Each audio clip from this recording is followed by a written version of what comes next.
So there we were, in the heart of the chamber another week, another heated debate. Bobby stood up, composed, but clearly carrying the weight of the moment. "Thank you, Mr. Speaker," he began, his voice respectful, steady. He paused briefly, a nod to the day's lighter notes wishing happy birthday to the deputy speakers and offering heartfelt thanks to our armed forces. A quiet moment of unity before diving into what really brought him to his feet. See, earlier this year, the Secretary of State introduced a sweeping welfare reform plan. The message? It was all about getting people back into work. But Bobby wasn't so sure. The timing had felt off. Just 1 week after the announcement came the spring statement, and with it, a telling revelation. The reforms weren't just about jobs. They were about money. Big money. £5 billion in savings, to be exact. And those savings? They made up half of the Chancellor's much talked about fiscal headroom. And here's where it got uncomfortable. Because the bulk of those savings didn't come from administrative tweaks or new work programs. They came from changing who qualified for personal independence payments, PIP, and PIP isn't some benefit for the lazy or the idle. It's for people who can't work, or who already are working but live with serious disability. So if the government's trying to nudge people into work with this reform, Bobby asked the question we were all thinking. How does cutting support for people who aren't able to work do that? And it wasn't just him. When the bill landed last week, the backlash echoed across the House from all parties. The mood was clear: if we need to balance the books, let's not do it on the backs of the disabled. Now, behind the scenes, whispers were growing louder. Was the government about to backtrack? Would they concede? So Bobby asked the next logical thing. If you're planning to make changes, how do you actually do it? Because here's the thing.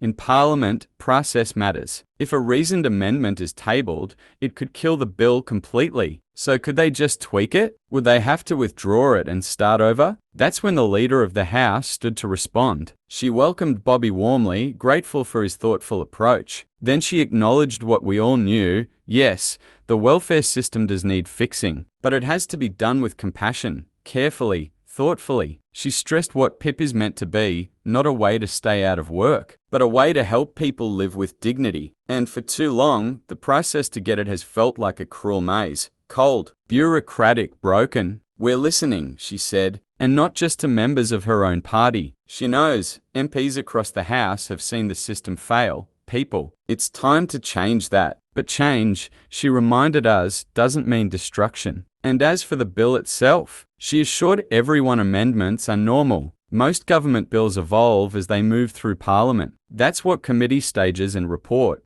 stages are for. This one would be no different. So yes, she hinted, the government is open to changes. But the process will be deliberate and it won't be rushed. Because this isn't just politics, it's people's lives.